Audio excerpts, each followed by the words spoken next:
ખ્રિસ્ત ઈસુમાં આપ સર્વને પ્રેમ સલામ. આજે લેન્ટનો 16મો દિવસ. નિયુક્ત શાસ્ત્ર પાઠ છે લુક 15:1-2, 11-32. પ્રભુનું વચન આ પ્રમાણે લખેલું છે. હવે તેમનું સાંભળવા માટે બધા જકાતદારો તથા પાપીઓ તેમની પાસે આવતા હતા. ફરોશીઓએ તથા શાસ્ત્રીઓએ બંને કચકચ કરીને કહ્યું, આ માણસ પાપીઓનો સ્વીકાર કરે છે અને તેઓની સાથે ખાય છે. 11-32. વળી તેમણે કહ્યું, એક માણસને 2 દીકરા હતા. તેઓમાંના નાનાએ પિતાને કહ્યું, પિતાજી, મિલકતનો મારો ભાગ જે આવે તે મને આપો. તેણે તેઓને પોતાની મિલકત વેચી આપી. થોડા દિવસ પછી નાનો દીકરો બધું એકઠું કરીને દૂર દેશમાં ગયો અને ત્યાં મોજ મજામાં તેમણે પોતાની સંપત્તિ ઉડાવી નાખી. તેણે બધું ખર્ચી નાખ્યા પછી તે દેશમાં ભારે દુકાળ પડ્યો. તેને તંગી પડવા લાગી. તેથી તે જોઈને તે દેશના વતનીઓમાંના એકને ત્યાં રહ્યો. તેણે પોતાના ખેતરમાં ભૂંડો ચરાવવા માટે તેને મોકલ્યો. જે શીંગો ભૂંડો ખાતા હતા તે શીંગોથી પોતાનું પેટ ભરવાને તેને મન થતું હતું. કોઈ તેને કશું આપતું નહીં. તે સાવચેત થયો ત્યારે તેણે કહ્યું કે મારા પિતાના ઘરમાં કેટલા બધા મજૂરો છે જેઓને પુષ્કળ રોટલી મળે છે, અને હું તો અહીંયા ભૂખે મરું છું. હું અહીંથી ઉઠીને મારા પિતાની પાસે જઈશ અને તેમને કહીશ કે પિતાજી, મેં સ્વર્ગની વિરુદ્ધ અને તમારી વિરુદ્ધ પાપ કર્યું છે. હવે હું તમારો દીકરો કહેવાને યોગ્ય નથી. તમારા મજૂરોમાંના એકના જેવો મને ગણો. પછી તે ઉઠીને પોતાના પિતાની પાસે ગયો, અને તે હજી સુધી દૂર ઘણે હતો એટલામાં તેના પિતાએ તેને જોયો અને તેને દયા આવી અને દોડીને તેને ભેટ્યો અને તેને ચુમ્મીઓ કરી. દીકરાએ તેને કહ્યું કે પિતાજી, મેં આકાશ સામે અને તારી સામે પાપ કર્યું છે. હું તારો દીકરો કહેવાને યોગ્ય નથી. પણ પિતાએ પોતાને નોકરને કહ્યું કે સારામાં સારો જામો જલ્દીથી કાઢીને પહેરાવો, એને હાથે વીંટી પહેરાવો, પગમાં જોડા પહેરાવો અને પાળેલા વાછરડાને લાવીને કાપો કે આપણે ખાઈને આનંદ કરીએ. કેમ કે આ મારો દીકરો મરી ગયો હતો તે પાછો જીવતો થયો છે. તે ખોવાયેલો હતો પણ પાછો મળ્યો છે. પછી તેઓ આનંદ કરવા લાગ્યા. હવે તેનો વડો દીકરો ખેતરમાં હતો. તે ત્યાંથી આવતા ઘરની નજીક આવી પહોંચ્યો. ત્યારે તેણે ગાયનો તથા નાચનો અવાજ સાંભળ્યો. તેણે ચાકરોમાંના એકને બોલાવીને પૂછ્યું, આ શું છે? તેણે તેને કહ્યું, તમારો ભાઈ પાછો આવ્યો છે, તેથી તમારા પિતાએ પાળેલા વાછરડાને કપાવ્યો છે, કેમ કે તે તેમને સહી સલામત પાછો આવી મળ્યો છે. પણ તે ગુસ્સે થયો અને અંદર જવાને રાજી નહોતો. તેથી તેના પિતાએ બહાર આવીને તેને આજીજી કરી. પણ તેણે પિતાને કહ્યું, આટલા બધા વર્ષથી હું તમારી ચાકરી કરું છું અને તમારી આજ્ઞા મેં કદી ઉથાપી નથી. તો પણ મારા મિત્રોની સાથે ખુશાલી કરવા માટે તમે મને લવારું સરખું પણ કદી આપ્યું નથી. પણ આ તમારો દીકરો વૈશ્યાઓની સાથે તમારી મિલકત ખાઈ ગયો. તે પાછો આવ્યો ત્યારે તમે તેને માટે પાળેલા વાછરડાને કપાવ્યો છે.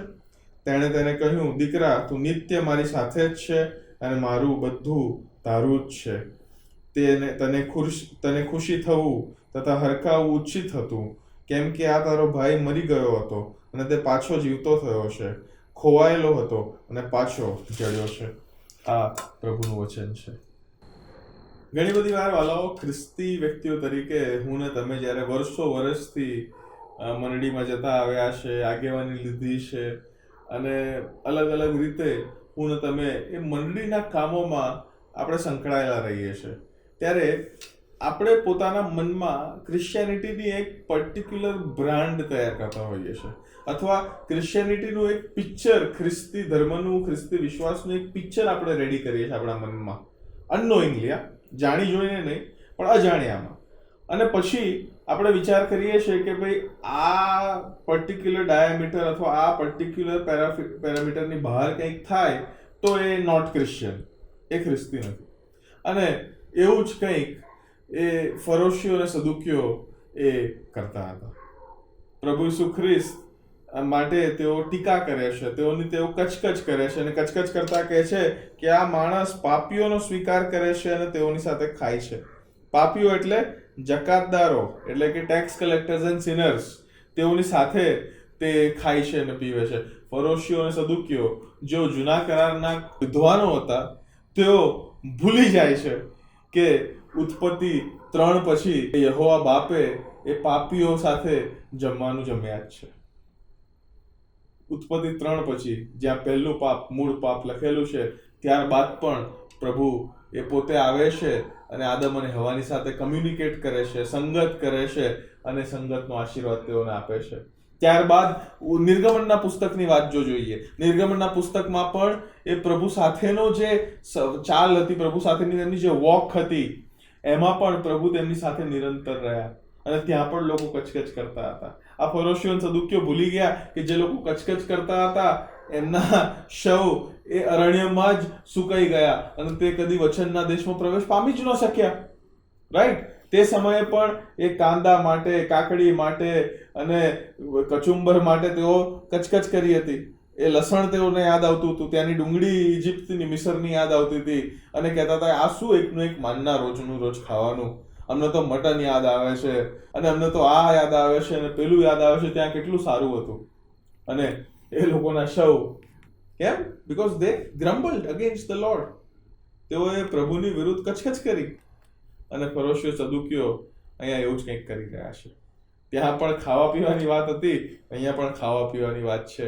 યોહાનની સુવાર્તાની અંદર પ્રભુ ઈસુ ખ્રિસ્ત કહે છે ને કે તે સમયે તો પ્રભુએ જે આકાશમાંથી માનના આપ્યું હતું તેને ધિક્કાર્યો હતો અને આ સમયે પ્રભુ પોતે તેઓ જ્યારે જીવનની રોટલી લઈને આવે છે ત્યારે તેને પણ તેઓ ધિક્કારે છે.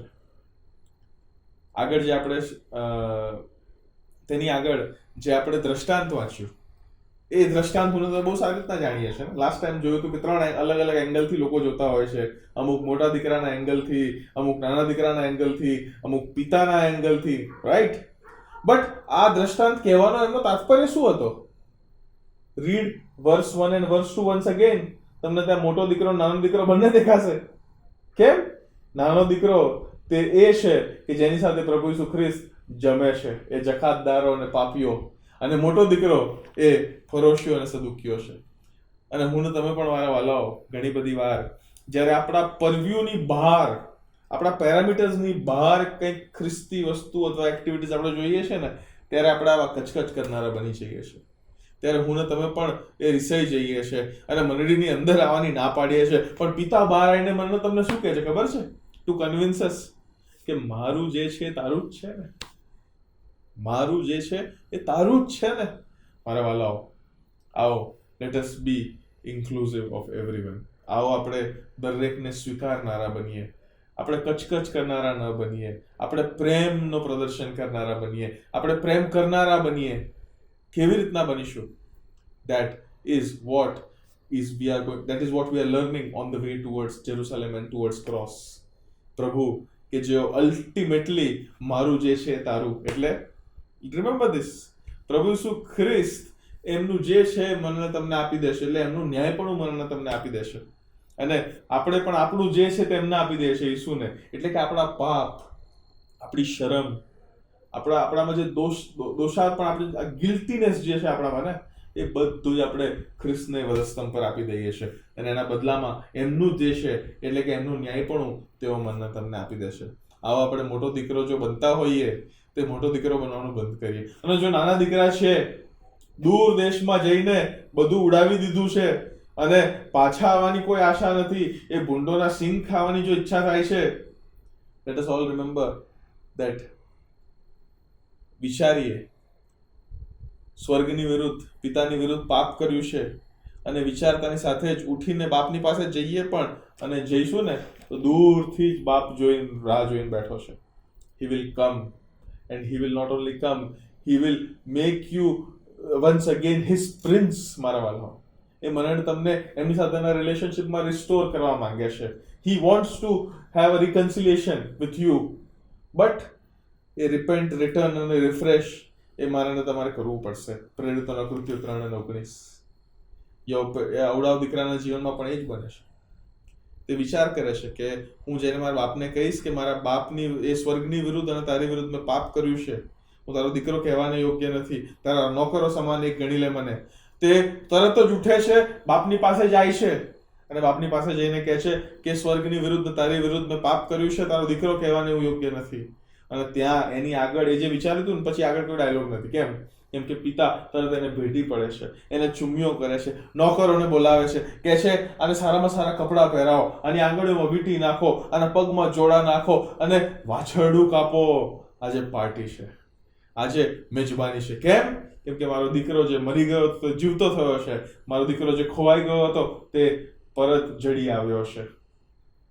લેટ અસ એક્ઝામિન બંનેમાંથી કયા દીકરા હું ને તમે છીએ. જે બી દીકરાની ડેફિનેશનમાં હું તમે ફિટ થતા હોય, લેટ અસ રિમેમ્બર મારું જે છે એ તારું છે એ પ્રભુ ઈસુ ખ્રિસ્તે મને તમને વધસ્તંભ પર જ કીધેલું છે. મારે પણ એ કહેવાની જરૂર છે, તમારે પણ એ કહેવાની જરૂર છે પ્રભુને કે મારા જે પાપ છે, મારી જે શરમ છે, મારું જે એ ગુનાહની જે ગિલ્ટીનેસ છે, એ દોષની જે ભાવનાઓ છે, એ બધી પણ પ્રભુ તને આપું છું. તારું ન્યાય પણ તું મને આપી દે. વધસ્તંભ પણની યાત્રામાં this becomes a very mandatory exercise. Let us examine who we are, younger one કે elder one. અને જે પણ હોઈએ આપણે બાપની પાસે જઈએ, બાપ પ્રેમાળ છે. બાપની પાસે જઈએ, બાપ માફ કરે છે. બાપની પાસે જઈએ, બાપ મને તમને એમની સાથેના સંબંધમાં પુનઃસ્થાપિત કરે છે. પ્રભુ આપ સર્વને આશીષ આપો. આમેન.